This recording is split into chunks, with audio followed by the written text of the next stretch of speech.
आपको मेलोडी खाने के लिए प्रधानमंत्री नहीं बनाया है और ना ही आपको झालमुड़ी खाने के लिए प्रधानमंत्री बनाया है। आपको प्रधानमंत्री बनाया है काम करने के लिए। और आप कोई इटली के लोगों के वोट की वजह से प्रधानमंत्री नहीं बने हैं, आप हमारे वोट की वजह से प्रधानमंत्री बने हैं। दोस्तों, ये तमाम तरह की बातें दिल्ली के जंतर मंतर पर कॉकरोच पार्टी के फाउंडर अभिजीत दीपके की ओर से कही गई हैं।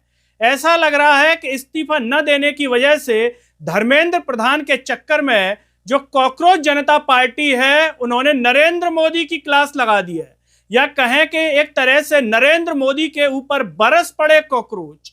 नमस्कार, मैं हूं गिरिराज शर्मा और आप देख रहे हैं सरल टॉक। दोस्तों, दिल्ली के जंतर मंतर पर कॉकरोच जनता पार्टी का धरना आज भी जारी रहा। यहां पर कॉकरोच इकट्ठे हुए, थालियां बजाई गई, तालियां बजाई गई और एक ही मांग रखी गई कि धर्मेंद्र प्रधान का इस्तीफा होना चाहिए।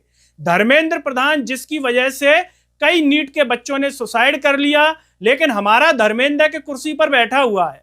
और उस बेशर्म मंत्री से हमारे नरेंद्र मोदी, जो कि ईमानदार बताए जाते हैं और कहे जाते हैं कि नैतिकतावादी है, लेकिन उनके जब इस प्रकार के व्यवहार को देखते हैं तो लोग कुछ और ही कहते हैं। लोग कहते हैं बताइए कैसे बेशर्म प्रधानमंत्री है, बिल्कुल शर्म नाम की चीज ही नहीं रही है। खुल्लम खुल्ला दिख रहा है कि उनका मंत्री बेशर्मी के साथ पद पर टिका हुआ है, कोई योग्यता नहीं है। उसके रहते पेपर लीक हो गया, बच्चों ने सुसाइड कर ली, लेकिन नरेंद्र मोदी इस्तीफा ही नहीं दे रहे। और तो और कॉकरोच जनता पार्टी ने अब तो धरना भी दे लिया। आज दूसरा दिन था, मतलब एक बार पहले दे चुके थे, फिर कल शनिवार को और आज रविवार को, यानी कि एक तरीके से जो दूसरा प्रोटेस्ट हुआ उसका दूसरा दिन था आज। उसके बावजूद धर्मेंद्र प्रधान ने इस्तीफा नहीं दिया। कॉकरोच जनता पार्टी के कॉकरोचेस दिल्ली के जंतर मंतर पर सोने को मजबूर हुए, वहां पर रात बिताई गई। उसके बावजूद कॉकरोचों को सुनने को नहीं मिला कि धर्मेंद्र प्रधान ने सुबह इस्तीफा दे दिया हो।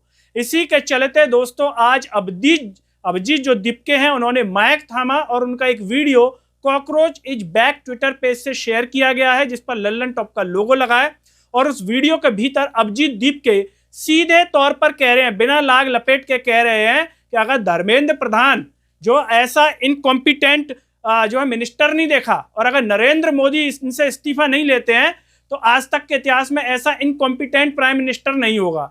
ये अभिजीत दीपके कह रहे हैं और ऐसा लगता है कि वो भी अंदर से भर गए हैं। मतलब इस तरह का सरकार का रवैया और व्यवहार देख करके उनको भी भीतर से झुंझलाहट सी आ गई है। इसीलिए वो नरेंद्र मोदी पर बरस पड़े और सीधे कह रहे हैं अभिजीत दीपके कि आपको जो है प्राइम मिनिस्टर कोई मेलोडी के लिए नहीं बनाया, कि मेलोडी के लिए बनाया, आप मेलोडी खिलाएं और खाएं, इस तरह का उनका आशय है। और आप जो इटली के वोटरों से नहीं बने प्राइम मिनिस्टर, हमारे वोटरों से बने हैं, मतलब कॉकरोचेस के वोटरों से बने हैं। कॉकरोचेस के मम्मी पापा के वोटरों से आप प्राइम मिनिस्टर बने हैं, कोई उनके से नहीं बन गए। कि आप कभी झालमुड़ी खिला रहे हैं, कभी मेलोडी खिला रहे हैं, और आपने मन की बात बहुत कर ली, अब हमारे मन की बात सुननी होगी आपको। ये अभिजीत दीपके कह रहे हैं दिल्ली के जंतर मंतर पर, और सीधे तौर पर कह रहे हैं कि बहुत हो गया, अब काम की बात कर लीजिए। सीधे साफ लहजों में उन्होंने अपना मैसेज नरेंद्र मोदी को दिया है। लेकिन यहाँ पर सोचने वाली बात है कि इस तरह के मैसेजेस कई लोगों के द्वारा पहले भी दिए जा चुके हैं, लेकिन नरेंद्र मोदी जी की बेशर्मी जो है उतरने का नाम नहीं लेती है। मतलब उनकी सरकार पर बेशर्मी छाई हुई है।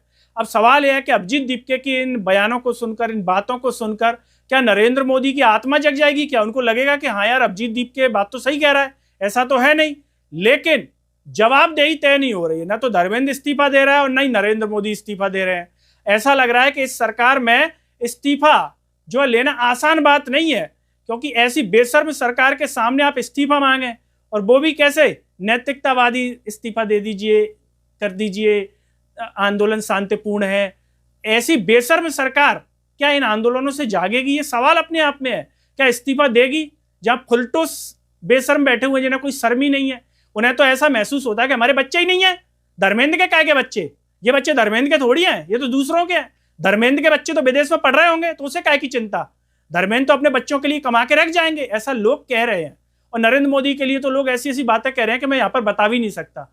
मतलब अगर कोई लज्जा वाला प्रधानमंत्री होता, जिसमें थोड़ी सी भी लज्जा होती ना, और बात उनको सारी मालूम होंगी, तो अब तक इस्तीफा दे चुका होता। लेकिन ये भारत का दुर्भाग्य है कि इस प्रकार के बेशर्म प्रधानमंत्री को भारत झेल रहा है।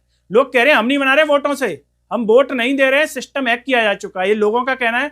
और विपक्ष के आरोप तो आए दिन लग ही रहे हैं, क्योंकि नरेंद्र मोदी ने ऐसा काम तो किया नहीं कि जनता चाहेगी कि नरेंद्र मोदी फिर से चाहिए। बताइए किस प्रकार के चोरों की सरकार है जिनके रहते मतलब राम मंदिर में चोरी हो रही है, पेपर लीक हो रहे हैं, तो इन्हें जनता किस चीज के लिए चुनेगी? राम मंदिर में चोरी करवाने के लिए, या फिर अयोध्या के मंदिरों में या अन्य मंदिरों में चोरी करवाने के लिए चुनेगी, या पेपर लीक के लिए चुनेगी? भाई एक तो लॉजिक होगा ना कि नरेंद्र मोदी को हम इसलिए चुनेंगे। बताइए, हिंदू खतरे में, मंदिर खतरे में, पेपर खतरे में, तो फिर काय के लिए जनता इनको चुनेगी? कोई ऊपर से स्वर्ग रख दिया क्या भारत में आके? ऊपर से उल्टा मिलावटी भोजन और खा रहे हैं। मतलब भारत को एक तरीके से इतनी बड़ी खराब व्यवस्था नरेंद्र मोदी ने की है कि आप ना तो साफ हवा ले सकते हैं, ना आप साफ पानी पी सकते हैं, ना आप साफ खाना खा सकते हैं पैसे देने के बावजूद। ये नरेंद्र मोदी की सरकार की देन है, कोई ऊपर से नहीं टपकी है। नरेंद्र मोदी ने 12 सालों में भारत को ऐसा बना दिया है। दोस्तों, इस पूरे मामले पर आपका क्या कहना है? क्या अभिजीत दीपके की बातों को सुनकर नरेंद्र मोदी की आत्मा जग जाएगी और धर्मेंद्र की जगह खुद इस्तीफा दे देंगे, या धर्मेंद्र से इस्तीफा ले लेंगे? आपको जो भी लगता हो कमेंट बॉक्स में अपनी राय जरूर दीजिए। इस वीडियो को हर जगह शेयर कीजिए, चैनल को सब्सक्राइब कीजिए। साथ ही साथ सरल टॉक के Facebook, Twitter, Telegram, Instagram page को आप जरूर फॉलो कीजिए। अंत में सभी से एक अपील है दोस्तों, जब यूट्यूब पर आप ये वीडियो देख रहे होंगे तो नीचे जो है ना थैंक्स का बटन होगा। अगर आप आर्थिक रूप से सक्षम है तो उन बटनों के द्वारा या फिर फोन पे के QR कोड द्वारा आप हमें जरूर सपोर्ट कीजिए, जिससे हम और बेहतर कार्य कर सकें। नमस्कार।